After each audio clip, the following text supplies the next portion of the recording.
side plan saya itu ada rumah makan Cianjur. Lalu di sebelah barat itu ada jalan Kahayan, yaitu merupakan jalan utama dari side plan saya. Lalu yang di sebelah selatan itu ada jalan simpang Mentaya, yaitu jalan kecil di daerah sekitar perumahan masyarakat. Lalu di sebelah utara juga ada rumah masyarakat. Di sebelah paling barat itu ada rumah kosong milik masyarakat setempat. Kemudian di sini ada analisa kebisingan.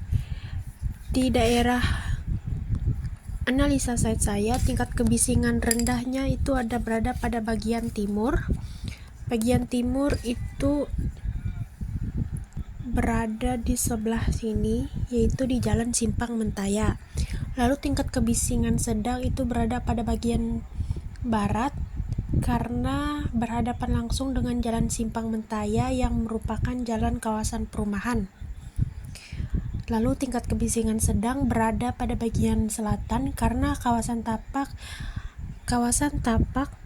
bagian selatan secara tidak langsung mengarah pada Jalan Kapuas. Walaupun berjarak dengan beberapa rumah, Jalan Kapuas memiliki tingkat kebisingan yang rendah hingga ke tapak. Lalu di daerah kawasan tapak juga ada tingkat kebisingan tinggi, yaitu berada pada bagian utara karena berhadapan langsung dengan jalan utama, yaitu Jalan Kahayan, karena Jalan Kahayan merupakan jalan yang sering dilalui oleh pengendara. Ini ada analisa aksesibilitas. Waktu dari pagi, siang, sore, malam. Pagi itu kurang dari 20 motor per menit, dan jumlah mobil yang berlalu lalang itu kurang dari 10 mobil per 1 menit. Siang itu lumayan banyak, lebih dari 35 motor per menit, dan untuk sorenya itu juga lebih dari 35 motor per menit, dan pada malam hari itu kurang lebih 20 motor per menit. Jalan Simpang Mentaya merupakan akses perekonomian penting yang menghubungkan Palangkaraya dengan daerah penyangga sekitarnya.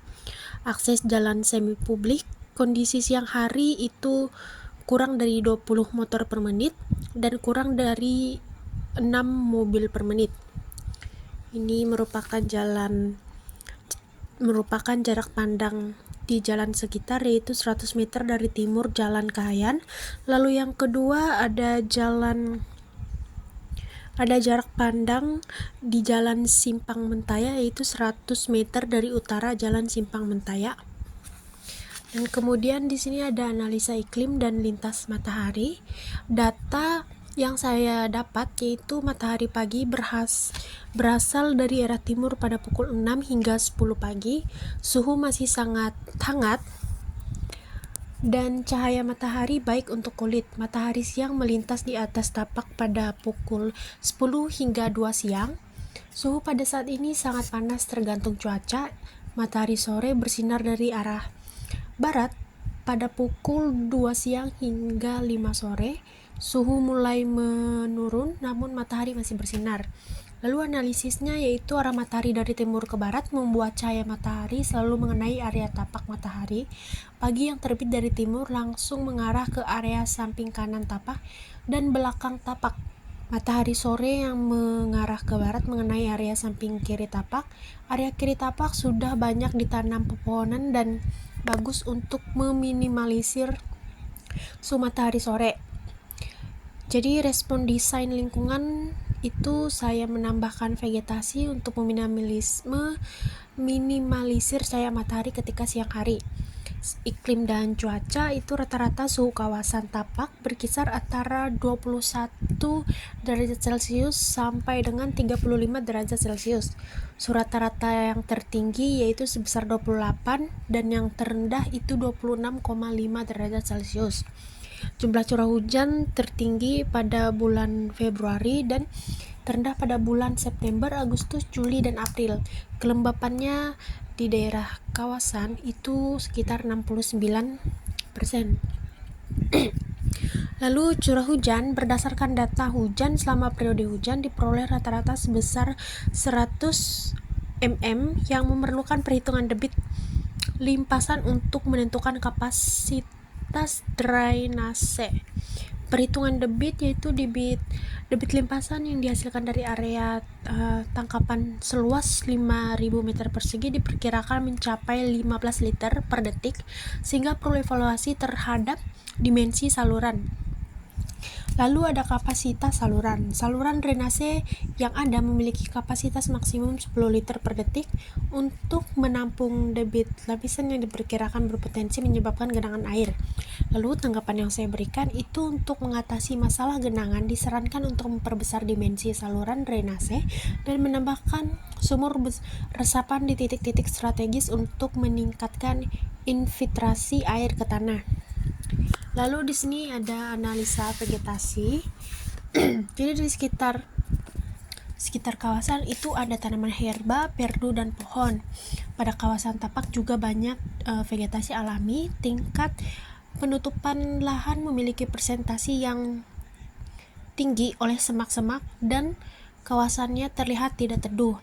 Jadi tanggapan yang saya berikan adalah berdasarkan data yang diperoleh, kawasan tapak harus ditumbuhi atau ditanami oleh tanaman peneduh seperti ketapang. Pohon-pohon besar yang memiliki cabang-cabang yang lebar agar kawasan sekitar itu lebih teduh dan tidak gersang. Untuk program ruangnya berada di sini. Yang pertama itu ada kebutuhan ruang seperti ruang tamu, ruang keluarga, kamar utama, kamar anak pertama perempuan, kamar anak kedua, lalu kamar anak ketiga, toilet kamar utama, dapur, toilet, ruang servis, gudang, dan garasi. Lalu di sini ada ruang usaha kafetaria. Ruang kafetaria itu ada ruang depan, kasir, kitchen, dan ruang istirahat. Lalu ada besaran ruang rumah, kamar utama, kamar anak kedua, kamar anak ketiga, toilet, ruang tamu, hingga ada dapur, ruang kerja, ruang servis, garasi, gudang, dan toilet kamar utama. Lalu di sini ada besaran ruang untuk ruang usaha kafetaria, ada dapur, WC wanita, WC pria, kasir, dan ruang depan. Bisa dilihat di sini. Ini kebutuhan ruang usaha, besaran ruang rumah, dan ini besaran ruang dari ruang usaha saya yaitu kafetaria.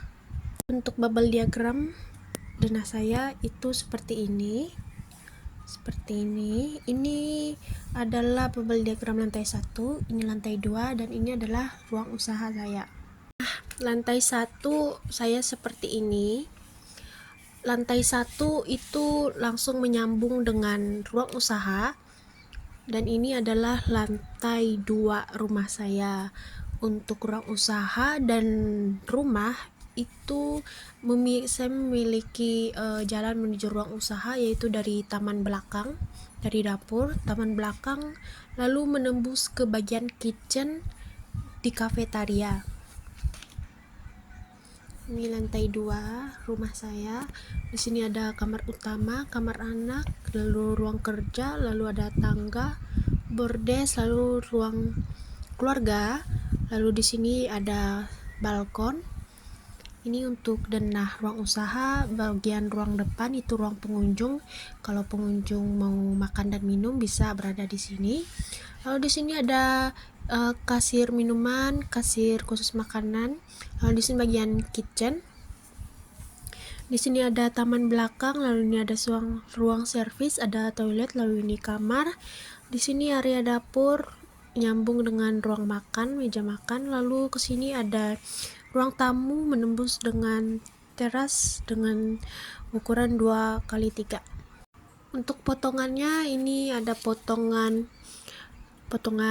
A dengan skala 1:100, ada ini potongan rumah. Lalu ini potongan ruang usaha, ini potongan B. Di sini juga ada pondasi yang saya gunakan, yaitu pondasi batu kali. Pondasi batu kali di sini ada unstepping, pondasi batu kali tanah uruk. Ini tanah uruk, pas dinding setengah bata, lalu plain, lalu slope di sini. Di sini ada potongan B dari ruang usaha. Tampaknya di sini ada tampak depan dari rumah saya. Lalu ini adalah ruang usaha. Ini bagian tampak kanan rumah saya. Ini bagian tampak kiri rumah. Di sini juga ada ruang usaha.